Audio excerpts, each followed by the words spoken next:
let's take a run through problem 4.3a. We're asked to prepare an income statement and a separate statement of comprehensive income. These can be combined and they will be combined in problem 4.4, but here we're asked to do two separate statements.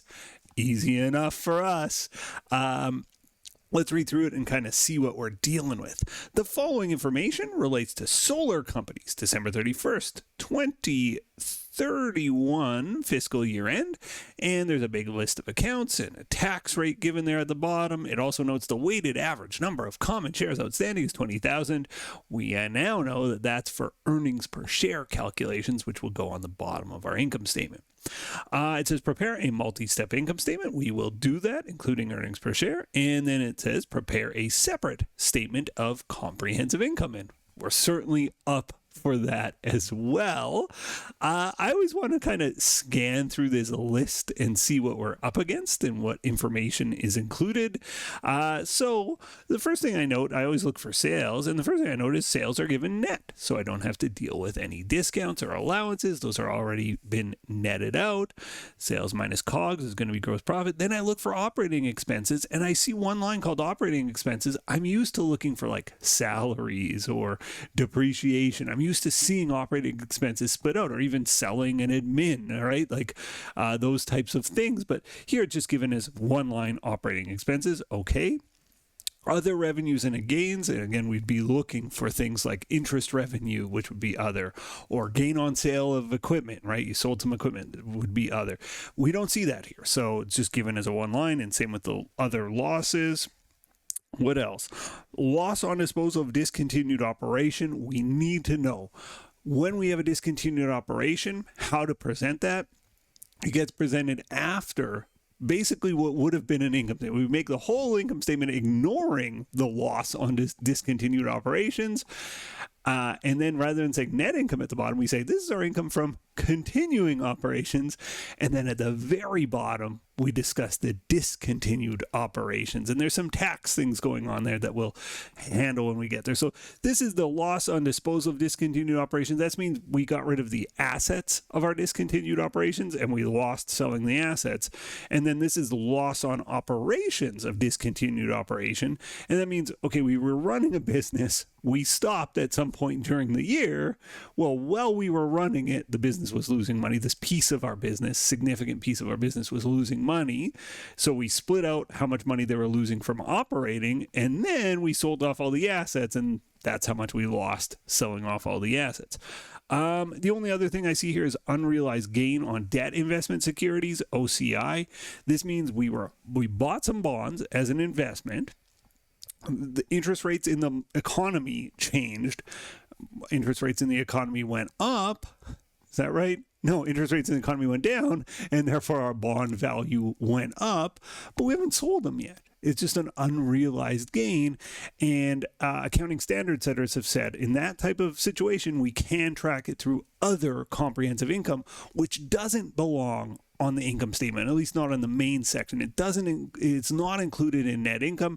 It's included in other comprehensive income, which we will prepare in our second statement. So that one, we'll save that for the second statement, that unrealized gain. Okay, enough preamble. Let's go. Start with the title. Solar Company is the name of our company. Solar Company. We are preparing an income statement, can also be called a statement of operations, also a P&L, profit and loss, for the year ended December 31st,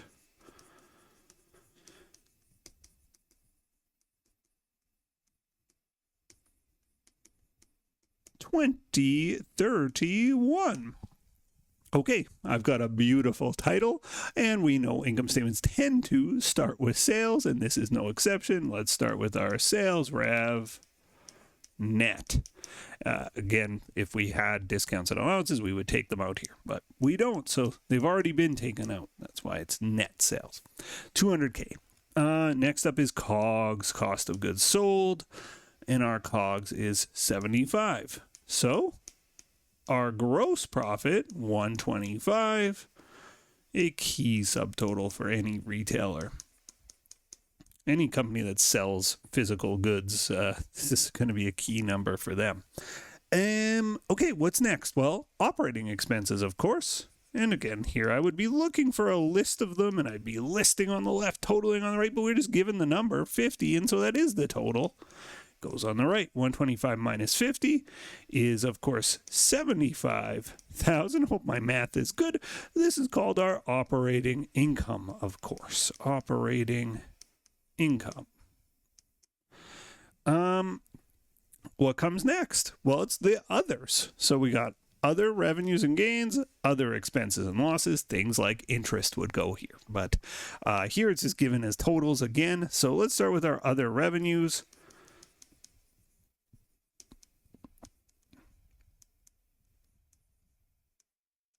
And gains. And ours was 30K, bringing us up to a subtotal of 105. And then we're going to deduct other expenses and losses.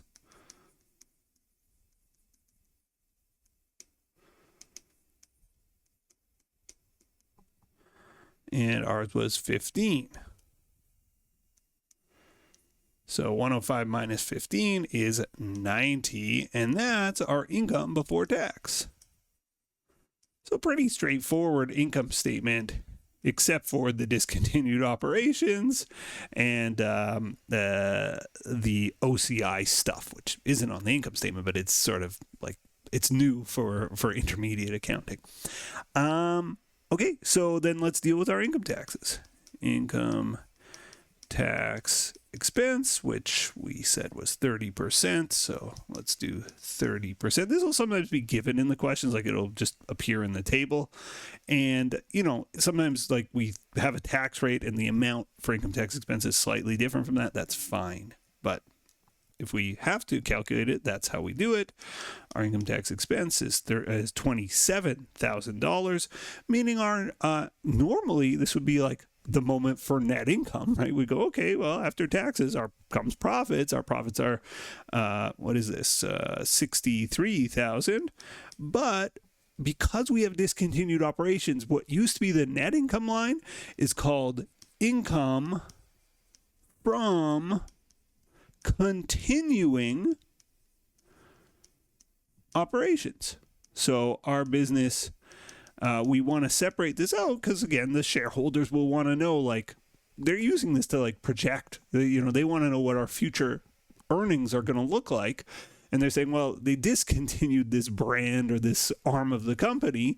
How can I project forward? And we're saying, well, this is useful number for them, right? To say this is how much we made from our business that we're expecting to keep going, and sort of disregard or at least discount in your mind the stuff we stopped doing, right? We don't have that arm of our company anymore, so you shouldn't really count it in your projections for what's going to happen going forward.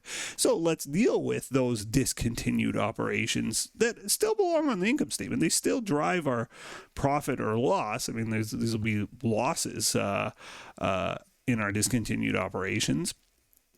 So they still belong in net income, but we just want to separate it out to, again, provide useful information to shareholders and financial statement users. So let's go for it. So loss from the operations. And this one's a bit long. Loss on, it's going to go on to multiple lines for me. Operations of discontinued, I'll just say disc operation. Now, you'll notice that this is pre-tax.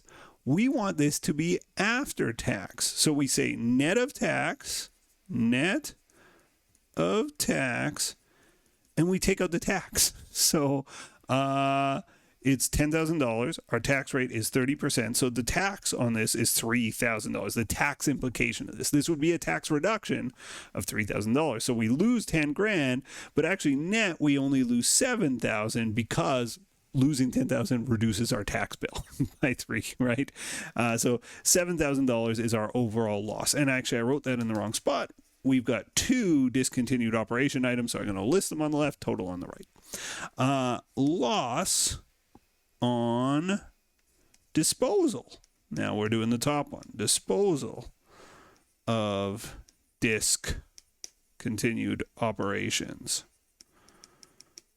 So the fact that we got rid of the assets, we lost money selling the assets, 15 grand, and again 15,000. What's our tax rate here? It is 30% times 0.3, $4,500. And so, oops, I should say net of tax. I missed that line. Net of tax, 4,500. And so this would be 15,000 minus 4,500 is 10,500. Okay, so our overall loss from discontinued operations, total loss from discontinued operations is 7 plus 10 is 17,500. And now we can do our net income. And it's all after tax, right? Like this tax is out here and tax has been deducted from those. 63 minus 17,500 gives us 45,500. That is our net income after tax. Double underline, $sign at the top of each column, and $sign beside anything with a double underline. Okay, on to earnings per share calculations. Now here we need to present 3 earnings per share numbers. We want to do income from continuing operations per share. We want to do loss from discontinued operations per share. And we want to do net income per share, which is the key number, but they're all need to be presented here. So I'll just do a heading here, earnings per share, and then we'll say from, or maybe I'll use the same titles, income from continuing operations, continuing operations, and remember what this is, right? It's if we're doing just simple earnings per share, net income minus preferred dividends, in brackets, divided by weighted average number of common shares. We have no preferred dividends here. So it's net income minus 0 divided by weighted average shares outstanding. Well, we'll do income from continuing operations, 63,000 minus preferred 0 divided by 20,000, the weighted average number of shares outstanding. So divide by 20,000, and I get 3.15. That's our income from continuing operations, 3.15. Now, what about our loss? 17,500. Again, divide by weighted average number of shares outstanding, divide by 20,000. 0.875, 0.875. This is loss from discontinued operations per share. And last, well, I can do it 2 ways. 3.15 minus 0.875, I get 2.275. This is my earnings per share based on net income. So my net income per share. These are per share numbers. The other way you would do it, though, is you'd go 45,500 divided by 20,000, the weighted average number of shares outstanding, 2.275, $sign at the top, $sign at the bottom, and there we have Solar Company's income statement with earnings per share data presented at the bottom. The final thing to do here is to do a statement of comprehensive income, easy statement. Easy statement. Knock on wood. I don't want to jinx us here, but there's not a lot to do here. It's a simple statement, which is why it's often just presented at the bottom of the income statement. It's just a couple of extra lines. So you'll see it's just a few lines that we need to do, but we need a title, and every accounting financial has a title that is 3 lines. Solar Company, statement of comprehensive income.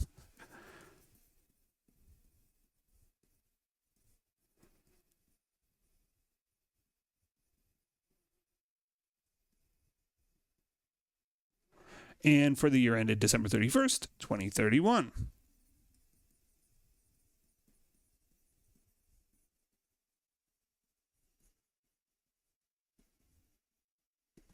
Okay, so what's going on here? Well, we say what's in our comprehensive income? It's net income plus any of the other stuff that's kind of excluded from net income. And again, that's that quirky unrealized gain item. And it'll generally be denoted it's OCI. Sometimes, depending on the press, they may make you like figure out, is this OCI or is this just other on the income statement? Where does it belong?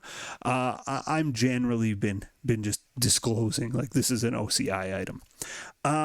Okay. So we start with net income. And it's the bottom line net income off our income statement, $45,500. We have this unrealized gain on debt investment. Now we have to take it net of tax. So net of tax. Actually, let me just rephrase that. I want to use the same. Net of tax and the amount. It's a $7,500 amount, but 30% tax, so times 0.3, $2,250. And so we just go, okay, it's 7,500 minus 2,250 is 5,250. So this is a gain. This increases our comprehensive income. So our total comprehensive income is going to be net income plus that unrealized gain. If it was unrealized losses, we would be deducting here. Comprehensive income, 45.5 rather, plus 5,250 is 5,750. Okay, and at that point, we've done it. We've done a terrific job. $ signs at the top, $ signs at the bottom. We have completed 4.3a. As always, thank you for watching, and I'll see you in the next video. Bye-bye. The next video in our series is right up here, and if you want a supercut of all of the videos in this series, that's the one down below.